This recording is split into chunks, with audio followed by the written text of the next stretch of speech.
Hi నమస్తే welcome to Mara media. నేను మీ కేవీఆర్. దేశం మొత్తం నివ్వెరపోయేలాగా మరో నిర్భయ కేసు వెలుగు చూసిన సంగతి తెలిసిందే. పశ్చిమ బెంగాల్ కోల్కతా కేంద్రంగా ఆర్జీ కార్ అనే ఒక యూనివర్సిటీలో ఒక మెడికోను అత్యంత పాశవికంగా రేప్ చేసి చంపిన ఘటన దేశం మొత్తాన్ని ఆశ్చర్యపోయేలాగా నివ్వెరపోయేలాగా షాక్ గురి చేసింది. అట్లాంటి ఘటనపై అంటే ఆగస్టు 9వ తారీఖున చోటు చేసుకున్న ఆ ఘటనకు సంబంధించి ఈ రోజు వరకు కూడా నిందితులను పూర్తి స్థాయిలో పట్టుకోకపోవడం, కేసును నీరుగార్చే ప్రయత్నం చేయడం, స్వయంగా బెంగాల్ సీఎం మమతా బెనర్జీ రోడ్ల మీదకి వచ్చి ఆందోళన చేపట్టడం, ఇవన్నీ ట్విస్ట్ల మీద ట్విస్టులు చోటు చేసుకుంటుంటే ఆ యూనివర్సిటీ ప్రిన్సిపల్గా వ్యవహరించిన కీలకంగా అంటే ఈ హత్య కేసులో ఈ అత్యాచారం కేసులో కీలకంగా వ్యవహరించిన ఆ వ్యక్తికి సదరు వ్యక్తికి మరో చోట పోస్టింగ్ ఇచ్చి నిందితులను కాపాడే ప్రయత్నం చేసిందని చెప్పి సుప్రీంకోర్టు నిన్న చాలా తీవ్రంగా ఆక్షేపించింది. ఒకసారి ఆ వార్తను చదివిన తర్వాత మళ్ళీ మాట్లాడుకుందాం. మహిళలు సురక్షితంగా పని ప్రదేశాలకు వెళ్ళలేకపోవడం అంటే వారికి సమానత్వ హక్కును కాలరాయడమే. మరో రేప్ హత్య జరిగేదాకా వేచి చూడలేం. వైద్యులు వైద్య సిబ్బంది భద్రతకు దేశవ్యాప్త ప్రోటోకాల్ కావాల్సిందే. దాని విధి విధానాల రూపకల్పనకు వైస్ అడ్మిరల్ ఆర్తి సరీన్ సారథ్యంలో టాస్క్ ఫోర్స్ను ఏర్పాటు చేస్తున్నాం. మాపై నమ్మకం ఉంచి విధుల్లో పాల్గొనాల్సిందిగా దేశవ్యాప్తంగా ఆందోళన చేస్తున్న వైద్య సిబ్బందిని కోరుతున్నాం. మరో రేప్ హత్య జరగనిదే మేల్కోమా. కోల్కతా వైద్యురాలి హత్యాచారంపై సుప్రీంకోర్టు ఆత్మహత్యగా చిత్రీకరించినట్టు ప్రిన్సిపాల్పై ఆగ్రహం. అతనికి మరో పోస్టింగ్గా ఎఫ్ఐఆర్ అంత లేటా. మమతా సర్కార్ను తూర్పారబట్టిన ధర్మాసనం. నిరసనకారులపై ప్రతాపం చూపొద్దని ఆదేశం. హతురాలి పేరు, ఫోటోలు, వీడియోలపై ఆగ్రహం. కోల్కతా పోలీసుల తీరుపై తీవ్రంగా మండిపాటు. వ్యవస్థలో లోపాలు మరోసారి తెరపైకి. చీఫ్ జస్టిస్ ఆఫ్ ఇండియా వైద్యుల భద్రతపై టాస్క్ ఫోర్స్ కమిటీలో ఏఐజీ ఆసుపత్రుల చైర్మన్ డాక్టర్ నాగేశ్వర్ రెడ్డి.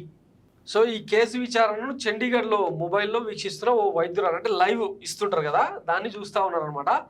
మంగళవారం వైద్యురాలి హత్యాచారం కేసును విచారిస్తున్న సిజేఐ ధర్మాసనం కోల్కతా వైద్యురాలిపై జరిగిన హత్యాచారాన్ని అత్యంత పాశవిక ఘటనగా సుప్రీంకోర్టు అభివర్ణించింది. ఈ ఉదంతంలో మమతా సర్కారు ఆద్యంతం తీవ్ర బాధ్యతారాహిత్యంతో వ్యవహరించిందంటూ తీవ్రంగా తలంటించింది. ఎఫ్ఐఆర్ దాఖలలో ఆలస్యం మొదలుకొని ఈ దారుణాన్ని ఆత్మహత్యగా చూసిన మెడికల్ కాలేజీ ప్రిన్సిపాల్కు మరో పోస్టింగ్, ఆసుపత్రిపై మూకదాడిని నిలువరించడంలో వైఫల్యం దాకా ఒక్క అంశాన్ని ఎత్తి చూపుతూ నలుగు పెట్టింది. దేశవ్యాప్తంగా వైద్యులు వైద్య సిబ్బంది ఏమాత్రం రక్షణ లేని పరిస్థితుల్లో విధులు నిర్వహిస్తున్నారంటూ ప్రధాన న్యాయమూర్తి జస్టిస్ డివై చంద్రచూడ్ సారథ్యంలోని ధర్మాసనం ఆందోళన వ్యక్తం చేసింది. ఈ విషయమై మన వ్యవస్థలోని దారుణ లోపాలను కోల్కతా ఉదంతం మరోసారి తెరపైకి తెచ్చిందని అభిప్రాయపడింది. మహిళలు సురక్షితంగా పని ప్రదేశాలకు వెళ్ళలేకపోవడం అంటే వారి సమానత్వ హక్కును కాలరాయడమేనని స్పష్టం చేసింది. మరో రేప్ హత్య జరిగేదాకా వేచి చూడలేం. వైద్యులు వైద్య సిబ్బంది భద్రతకు దేశవ్యాప్త ప్రోటోకాల్ కావాల్సిందే అని స్పష్టం చేసింది. దాని విధి విధానాల రూపకల్పనకు వైస్ అడ్మిరల్ ఆర్తి సరీన్ సారథ్యంలో వైద్య ప్రముఖులతో కూడిన టాస్క్ ఫోర్స్ను ఏర్పాటు చేస్తూ నిర్ణయం తీసుకుంది. 3 వారాల్లోగా ప్రాథమిక నివేదిక, 2 నెలల్లో పూర్తి నివేదిక అందించాల్సిందిగా టాస్క్ ఫోర్స్కు సూచించింది. హత్యాచార ఘటనపై ఏమేం చర్యలు తీసుకున్నారో నివేదించాలని పశ్చిమ బెంగాల్ ప్రభుత్వానికి దర్యాప్తు పురోగతిపై గురువారం గల నివేదిక ఇవ్వాల్సిందిగా సిబిఐని ఆదేశించింది. హత్యాచారానికి మూకదాడికి నివేదికైన కోల్కతాలోని ఆర్జీ కార్ ప్రభుత్వ వైద్య కాలేజీ ఆసుపత్రికి సిఐఎఫ్ఎస్ సిబ్బందితో కట్టుదిట్టమైన భద్రత కల్పించాలని ఆదేశించింది. తమపై నమ్మకం ఉంచి విధుల్లో పాల్గొనాల్సిందిగా దేశవ్యాప్తంగా ఆందోళన చేస్తున్న వైద్య సిబ్బందిని కోరింది. టాస్క్ ఫోర్స్ నియామకాన్ని వైద్య సంఘాలు స్వాగతించిన విధుల బహిష్కరణను కొనసాగిస్తామని ప్రకటించాయి. చేతులెత్తేసిన రాష్ట్ర ప్రభుత్వం. ఆర్జీకర్ ఆసుపత్రిలో ఆగస్టు 9న ట్రైనీ వైద్యురాలు దారుణ అత్యాచారానికి హత్యకు గురి కావడం, దాన్ని నిరసిస్తూ వైద్యులు వైద్య సిబ్బంది దేశవ్యాప్తంగా ఆందోళనకు దిగడం, ఈ ఘటనను సుప్రీంకోర్టు సుమోటోగా విచారణకు స్వీకరించడం తెలిసిందే. జస్టిస్ చంద్రచూడ్, న్యాయమూర్తులు జేడి పార్దివాలా, మనోజ్ మిశ్రాలతో కూడిన ధర్మాసనం దీనిపై మంగళవారం విచారణ జరిపింది. ఈ ఉదంతంలో బెంగాల్ ప్రభుత్వం పూర్తిగా చేతులెత్తేసిందంటూ విమర్శించింది. ఎఫ్ఐఆర్ దాఖలు ఎందుకంత ఆలస్యమైంది? ఇంతటి దారుణం జరిగినా ఆసుపత్రిలో భద్రతను కట్టుదిట్టం చేయలేదెందుకు? వేలాదిగా అల్లరి మూకలు ఆసుపత్రిపై దాడికి దిగి నేరానికి సంబంధించిన కీలకమైన ఆధారాలన్నింటినీ చెరిపేస్తుంటే తక్షణం తొలగించాల్సిందిగా ఆదేశించారు. కోల్కతా పోలీసులు చేష్టలుడిగారేం? క్రైమ్ సీన్కు వేదికైన ఆసుపత్రికి పక్కాగా కాపలా ఉండాల్సింది పోయి దాడి మొదలవగానే పారిపోవడమా? రాష్ట్ర ప్రభుత్వ తీరు విస్తుగొలుపుతోంది అంటూ సిజేఐ దుయ్యబట్టారు. శాంతియుతంగా నిరసనలు తెలుపుతున్న వైద్య సిబ్బందిపై బలప్రయోగానికి దిగకుండా సున్నితంగా వ్యవహరించాలని ఆదేశించారు. హతురాలి పేరు, మృతదేహం ఫోటోలు, వీడియోలు బయటకు రావడంపై ఆందోళన వెలిగిపుచ్చారు. అన్ని రకాల మీడియా నుంచి వాటిని తక్షణం తొలగించాల్సిందిగా ఆదేశించారు.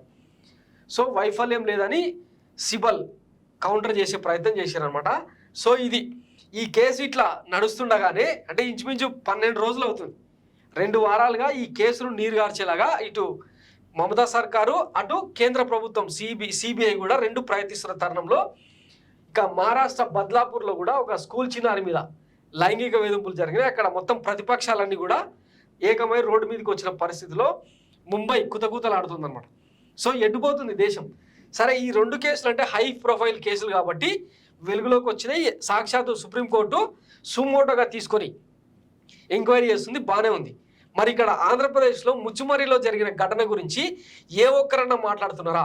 దీని గురించి డిప్యూటీ సీఎం గతంలో పవన్ కళ్యాణ్ ఎట్లాంటి మాటలు మాట్లాడినరో అదే సుగాలి ప్రీతి 2017లో చంద్రబాబు హయాంలో జరిగిన హత్యను వైఎస్ జగన్మోహన్ రెడ్డికి రుద్దే ప్రయత్నం ఆయన విజయవంతంగా అమలు చేశారు, బాగానే ఉంది. మరి సాక్షాత్తు అంటే కూటమి సర్కారు అధికారంలోకి వచ్చిన తర్వాత రోజుల వ్యవధిలో వెలుగు చూసిన ముచ్చుమరి ఘటనకు సంబంధించి ఎందుకు నోరిప్పలే? ఎందుకు క్యాండిల్ లైట్ ర్యాలీలు కానీ ప్రొటెస్టులు కానీ ఎందుకు చేయాలి? అంటే వేరే వాళ్ళకు ఒక న్యాయం, మనకైతే ఇంకొక న్యాయమా? సో అత్యాచారం ఎక్కడైనా అత్యాచారమే, బాధితురాలు ఎక్కడైనా బాధితురాలే కదా.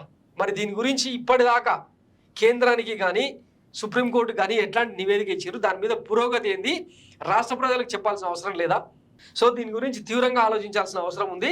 ఇట్లాంటి హై ప్రొఫైల్స్ కేసుకు మాత్రమే న్యాయం జరుగుతుందా అన్నది రాష్ట్ర ప్రజలు కూడా ఆలోచించాల్సిన అవసరం ఉంది.